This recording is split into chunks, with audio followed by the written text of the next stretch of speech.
Hello guys, আসসালামু আলাইকুম। তোমরা সবাই কেমন আছো? আশা করি সবাই ভালো। আশা করি তোমাদের কাছে আমার ভিডিও ভালো লাগবে। এত কথা না বাড়িয়ে চলো ভিডিও শুরু করি। Let's go start the video.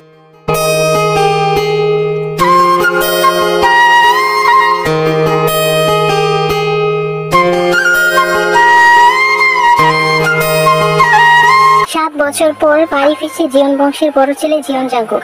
বাড়ি ফিরছে বলে বিদেশ থেকে দেশে ফিরছে জাংকুক। এই 7 বছরে জিয়ন বাড়িতে ঘটে গেছে অনেক কিছু, যার সাথে সশরীরে যুক্ত নেই জাংকুক, তবে আর্থিকভাবে প্রতিটা ঘটনার সাথে জড়িত সে। জাংকুকের বাবা চাচা 3 জন। জাংকুকের বাবা সবার বড়, নাম মিস্টার জিয়ন নামজুন।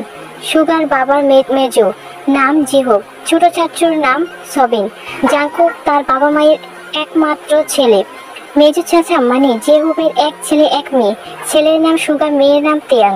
ছোট চাচার এক ছেলে এক মেয়ে, আবির আর তোয়া। এখনো তারা এলাকার যৌথ পরিবারের মধ্যেই শ্রেষ্ঠ। বাড়ির সকলের প্রাণ যেন এক সুতোয় বাঁধা। 5 ভাই বুড়ির মধ্যে জাংকুক সবার চোখের মণি। জাংকুকের জন্মের পর তার বাবা মা দ্বিতীয় সন্তানের চিন্তা করেনি। SSC পর্যন্ত সে বাড়িতেই ছিল, সবার নয়নের মণি। জাংকুক চাঞ্চল্যে মেতে থাকতো জিয়ন বাড়িতে। আচমকা যেন পরিবেশটা পাল্টে গেল। 18 বছর বয়সে জাংকুক হঠাৎ করে স্কলারশিপে বিদেশে পড়তে যাওয়া। বাড়িতে সকলের সাথে যেমন শারীরিকভাবে দূরত্ব বেড়েছে, তেমনই দূরত্ব বেড়েছে মানসিকতার। 7 বছর আগে জাংকুকের সাথে বর্তমান জাংকুকের আকাশ পাতাল পার্থক্য। দেখেও যেন চেনার উপায় নাই। 6 ফুট লম্বা ছেলেটার গায়ের রং শ্যামলা, গাল ভর্তি চাপদাড়ি, চুলের স্টাইল কোনো নায়কের থেকেও কম না। তার ফ্যাশন আর লুকে যে কোনো মেয়ে এক দেখাতেই প্রেমে পড়তে বাধ্য। প্লেনে বসে জাংকুক ভেবে যাচ্ছে ফেলে আসা অতীতের স্মৃতিগুলো, সেই চাঞ্চল্যকর মুহূর্তগুলো এখন শুধুই স্মৃতির পাতায়। মাকে রেখে এসেছিল সেই যৌবনের প্রথম দিকে, যখন তার বয়স ছিল সবেমাত্র 18। সেই সময়ে মাই ছিল তার একমাত্র বন্ধু। আজ সে 24 বছরের যুবক। এতগুলো বছরে একটা দিনেও বাদ যায়নি যে মায়ের সাথে ফোনে কথা বলেনি সে। বাড়ির সকলের সাথে মোটামুটি কথা বলার চেষ্টা করেছে। ছোটবেলার স্মৃতিগুলো ভাবতেই নিজের দেশে পৌঁছে গিয়েছে জাংকুক। এয়ারপোর্টে জাংকুকের বাবা আরএম আর সুগা দাঁড়িয়ে আছে। সুগা সম্পর্কে তার চাচাতো ভাই আর বয়সে 2 বছরের ছোট, কিন্তু দুজনের বেস্ট ফ্রেন্ড আর কলিজার বন্ধু। সুগা জাংকুককে দেখে দৌড়ে এসে জড়িয়ে ধরে। এই 7 বছরে একবারের জন্য বাড়ি ফেরেনি জাংকুক, তবে প্রতিনিয়তই কথা হয় জাংকুক আর সুগার। জাংকুকে তার বাবার সালাম দিয়ে জড়িয়ে ধরে, তারপর বাড়ি ফিরে 3 জন। বাড়িতে ফিরে যেন হইরই একটা ব্যাপার হবেই না কেন। বাড়ির বড় ছেলে এত বছর পর বাড়ি ফিরছে। রান্নাঘরে বাহারি রঙের রান্নার ধুম পড়েছে মা চাচিদের। হঠাৎ দরজায় জাংকুককে দেখে সবার মধ্যে হইচই শুরু হয়ে গেছে। জাংকুকের আম্মু দৌড়ে এসে জড়িয়ে ধরেছে ছেলেকে। আবেগ আপ্রতুল্য হয়ে মাকে জড়িয়ে ধরল জাংকুক। মমতাময়ী মাকে সেই 7 বছর আগে ছুঁয়েছিল। আজ এত বছর পর মায়ের ছোঁয়া পেল জাংকুক। মা চাচিকে সালাম দিল জাংকুক। সোফায় বসিয়ে ছেলেকে একের পর এক চা নাস্তা দিতে ব্যস্ত সবাই। এরই মধ্যে উদয় হলো আবির আর তোয়া। তোয়ার বয়স 14 বছর আর তার ছোট ভাই আদির বয়স 10 বছর। আবির এই বাড়িতে সবার ছোট ছেলে। জাংকুক যখন দেশ ছেড়েছিল আবিরের বয়স তখন 3 বছর ছিল। ভিডিও কলে দেখতে দেখতে ভাইকে সে একটু একটু চেনে। দৌড়ে এসে জড়িয়ে ধরেছে ভাইকে। জাংকুকও জড়িয়ে ধরেছে আবিরকে। তোয়াও জাংকুকের পাশে বসে খুশ গল্প করছে সবাই মিলে। আবির জিজ্ঞেস করছে, আমার জন্য কি এনেছো ভাইয়া? জাংকুক যেই না উঠতে যাবে, উঠতে দিচ্ছে না মা চাচিরা। আগে শরবত খাবে তারপর উঠবি। জাংকুক সুগার দিকে তাকিয়ে বলল, ওই লাগেজটা নিয়ে আয় তো।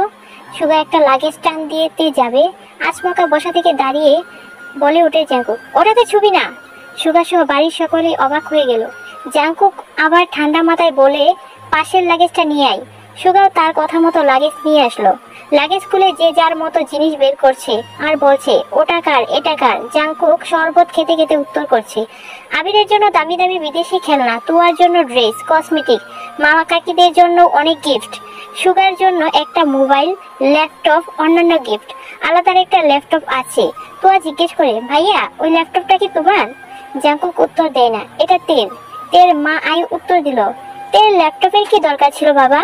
ওর তো SSC পরীক্ষা শেষ, অ্যাডমিশন টেস্ট আছে, অনেক কিছু জানার বা পড়ার আছে। মোবাইল থেকে পড়ার থেকে ল্যাপটপ থেকে পড়ার সুবিধা হবে, তাই নিয়ে আসলাম। তোয়া বলল, আমার জন্য নিয়ে আসতে একটা। জাংকুক অবলীলায় হেসে উত্তর দিল, তোর 18 বছর বয়স হলে তোকেও কিনে দেব, চিন্তা করিস না। তোয়া খুশিতে গদগদ হয়ে জাংকুককে ধন্যবাদ দিল। বাড়ির হইচই শুনে ঘর থেকে বের হলেন ছোট চাচা সবিন। জাংকুক চাচুকে দেখেই সালাম করতে যাই চাচু বাধা দিয়ে বুকে জড়িয়ে ধরে ভাতিজাকে। সবিন সাহেব সবার দিকে একবার চোখ বুলিয়ে বলল, এতদিনে বাড়িটা পরিপূর্ণ হলো। সবিনের জন্য আনা উপহার জাংকুক নিজের হাতেই দিল। মেজো চাচু মনে হয় বাসায় নাই, তাই উনার জন্য আনা গিফট যত্ন করে রেখে দিল জাংকুক। লাগেজে পড়ে আছে একটা বক্স, যেটা র্যাপিং পেপারে মোড়ানো, আর একটা শপিং ব্যাগ। আবির জিজ্ঞেস করলো, ভাইয়া এটা কার? জাংকুক ল্যাপটপের পাশে বক্স রেখে শপিং ব্যাগটা রেখে উত্তর দিল, এগুলো তেকে দিয়ে দিও, আমি আসছি। সবিন এক পলক সবার দিকে তাকিয়ে বলল, তে কোথায়? আয়ু উত্তর দিলেন, ও তো কোচিং এ গেছে, এতক্ষণে তো চলে আসার কথা। জাংকুক বাকি দুইটা লাগেজ নিয়ে উপরে উঠছিল। হঠাৎ পেছন ফিরে মাকে জিজ্ঞেস করে, আমি কোন করে থাকবো মা? ছেলের এমন প্রশ্নের জন্য মা জিন হতভম্ব হয়ে যায়। তৎক্ষণাৎ স্বাভাবিক হয়ে উত্তর দিলেন, তোর রুমে তুই আছে, আজ সকালে পরিষ্কার করা হয়েছে। জাংকুক দুইটা লাগেজ নিয়ে উপরে উঠতে গেলে সুগা এগিয়ে আসে। জাংকুক কোনো কথা বলে না, আমায় দাও, আমি নিয়ে যাচ্ছি। তারপর সুগা একটা লাগেজ এবং জাংকুক আরেকটা লাগেজ নিয়ে উপরে ওঠে।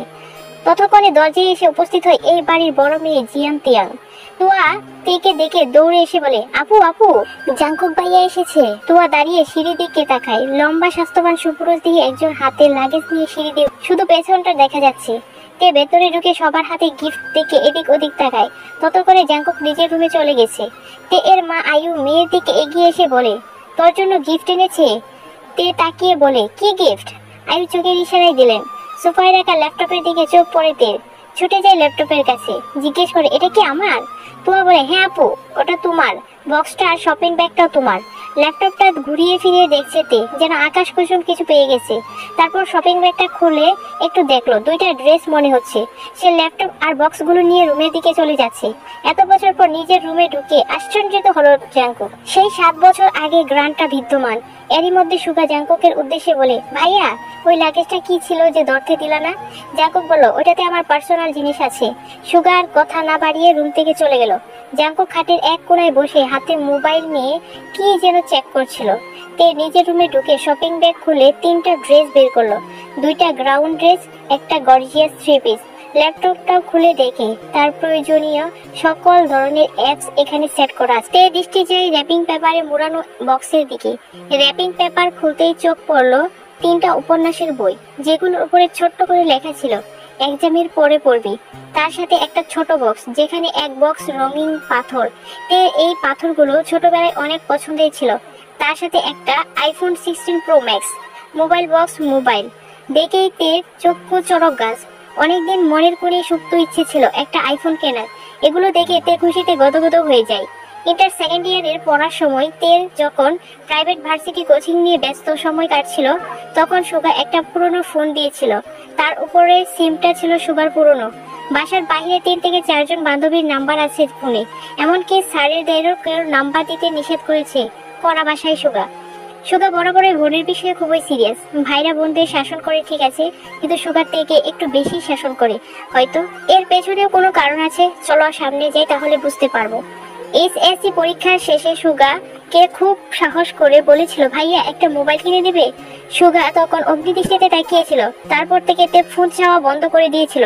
আজ না চাইতে আইফোন ল্যাপটপ পেয়ে গেল। আচ্ছা, উনি কিভাবে জানলো আমার ল্যাপটপ আর ফোনের কথা? 1 ঘন্টা যাবৎ ফোনে মনোযোগ দিয়ে কাজ করছে জাংকুক। হঠাৎ আবির এসে জাংকুককে বলল, ভাইয়া তোমাকে মা নিচে খেতে ডাকছে। জাংকুক বলল, যা আসছি 10 মিনিটের মধ্যে। সাদা শার্ট পরে রেডি হয়ে নিচে নামলো জাংকুক। জিন বসেছিলেন ছেলের জন্য। হঠাৎ ফিটফাট হয়ে নামতে রেখে জিন জিজ্ঞেস করলেন, কোথাও যাবি জাংকুক? জাংকুক বলল, হ্যাঁ একটু কাজ আছে। জাংকুক চুপচাপ খাবার কাছে। জাংকুকের যা যা পছন্দ সব খাবার রান্না করা হয়েছে। এরই মধ্যে সুগা এসে হাজির। শান্ত কণ্ঠে বলল, ভাইয়া আমি রেডি, এখন যাবে নাকি লেট হবে? এখনই বের হবো। রান্নাঘর থেকে জিন বলেন, গাড়ি নিয়ে যাবি না, চাবি নিয়ে যা। জাংকুক বলল, লাগবে না বলে বের হয়ে গেল 2 ভাই। রাত 9টায় বাড়িতে ঢুকে জাংকুক আর সুগা খাবার টেবিলে খেতে বসেছেন 3 ভাই আর আবির। তুয়াতে কেউ নেই। রান্নাঘরে 3 যা খাবার রেডি করছে। বিকেলে জাংকুকের সাদা শার্ট পরে বেরিয়েছিল। সাদা শার্টের 2-3 জায়গায় একটু একটু রক্ত লেগে আছে, আর জাংকুকের হাতে 3টা ওয়ান টাইম ব্যান্ডেজ লাগানো। নজরে পড়ে সবিনের। কিরে জাংকুক, তোর হাতে কি হয়েছে? শার্টে বা দাগ কিসের? এই কথা শুনে ছুটে আসে জিন। একমাত্র ছেলের গায়ে একটা আঁচড়ও সহ্য করতে পারেন না তিনি। তেমন কিছু না, সামান্য একটু লেগেছে, ঠিক হয়ে যাবে, চিন্তা করো না। আর কথা না বাড়িয়ে সিঁড়ির কাছে চলে যায় জাঙ্কুক। আরেফ সাহেব ছেলের দিকে তাকিয়ে প্রশ্ন করেন, খাবে না? না বউ, বিকেলে খেয়েছি, এখন খিদে নেই বলে রুমে চলে যায়। জাঙ্কুকের কণ্ঠ শুনে তে রুম থেকে বের হয়ে আসে। 7 বছর পর ভাইয়া বাসায় এলো, এতগুলো গিফট আনলো, এখন পর্যন্ত একটা ধন্যবাদ পর্যন্ত দিতে পারলো না। তাই সে ধন্যবাদ দিতে নিচেই নামছিল। সাবিন সুগার উদ্দেশ্যে বলে, তুই তো সাথে ছিলি, কি হয়েছে বল। চাচ্ছু, আমি তো ভাইয়ার সাথে বের হয়েছিলাম, কিন্তু পরে আমি পার্টি অফিসে চলে গেছি, তাই দেখি নাই। তে কিছুই বুঝতে পারছে না। বাড়িতে এসেছে 7-8 ঘন্টা হলো, এখনো মানুষটাকে দেখতে পারলো না। তার মধ্যেই অঘটন ঘটিয়ে ফেললো। হঠাৎ আরেম বললেন, সে তো তোমার ভাই কম বন্ধু বেশি, বলে দিও কোনো রকম মারপিট আর রাজনীতি যেন না করে। আর এটাও বলে দিও তাকে, তার বয়সটা কিন্তু আমি পার করে এসেছি, আর তাকে দেশে এনেছি মারপিট করার জন্য না, আমাদের ব্যবসায় হাল ধরতে এনেছি। কি বড় আব্বু? তে আচমকা প্রশ্ন করে জিজ্ঞেস করলো, কি হয়েছে? সুগার তের দিকে তাকিয়ে চোখ রাঙিয়ে বলল, চুপচাপ খা। সবিন বড় ভাইয়ার দিকে তাকিয়ে বলে, জাঙ্কুক কেন মারপিট করতে যাবে? ছেলেটা এত বছর পর দেশে এসেছে, এখানে ওর কে এমন শত্রু আছে? তে মনে মনে ভাবছে, জাঙ্কুক ভাইয়া মারপিট করেছে, কিন্তু কেন? এত বছর ভাবতাম আমার ভাই পচা, রাজনীতি করে, আমায় শাসন করে, কিন্তু জাঙ্কুক ভাই তো দেখা যাচ্ছে পুরাই হিটলার একটা।